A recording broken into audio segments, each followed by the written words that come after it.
Welcome to Sefton's High Streets, busy and full of life. And this is what someone with perfect sight would see. Yet for someone with a visual impairment, that same view might not be as clear. My name's Jenny, visually impaired. I use a cane, but more often than not I use my guide dog.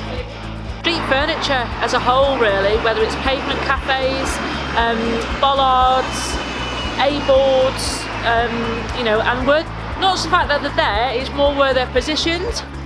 So they don't always think about how much of the pavement that they've taken up and how then it's not easy to navigate around, especially when you can't see where you're going and things like that. So yeah, they're the biggest challenges.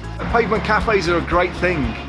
They're great for businesses. It provides them with more seats so they can serve more customers. But it's important that they're licensed by the local authority and that pavement cafes are set up in such a way that they meet the standards that we've set out for them. If they're set up incorrectly, they can cause an obstacle for pedestrians, particularly for people with pushchairs or in wheelchairs, or for those with a visual impairment. For blind and partially sighted people, navigating outside in the outside environment can be challenging at many times, especially for those who are particularly newly diagnosed as well. Imagine if you're newly diagnosed and you've got sight loss and you're trying to navigate around your local area or your local environment, and then there's extra obstacles put in your way with that particular journey. So it can be very, very difficult, especially for people using a mobility aid such as a cane or a walking stick. And we've also got to remember that it can be very difficult for people who use a wheelchair as well. Wheelchair access is also affected by this type of obstruction. Look at say Lord Street, for example. It's got beautiful wide pavements. You can't see that, you can't appreciate that because it's full of stuff, but you can't define what that stuff is.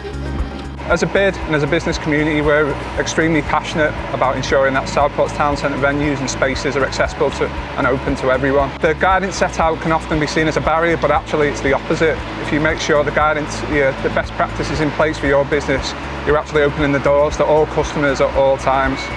If we continue to work alongside the businesses and make sure everyone's aware of guidance and policies in place, then working as a collective, we can make sure that Southport is open, accessible, inclusive and open for business for absolutely everyone. I think we all love pavement cafes. I certainly really enjoy on a nice summer's day sitting outside, having a coffee outside on a pavement cafe. But we need to be mindful that we need to have the right regulations in place to make sure that they're safe for everybody. And that includes just making sure that they're tidy, that there's no kind of chair legs sticking out, there's no bags on the floor that could potentially trip someone up. I think it's absolutely vital, because if we can't communicate and work effectively together, then nothing's ever going to be achieved. And obviously, we're not in the position of going around and telling people off. We want to educate people, and as a local person, with visual impairment, and I have the fabulous opportunity to work for Galloway's, we do come out to businesses and we'll give you some visual awareness training.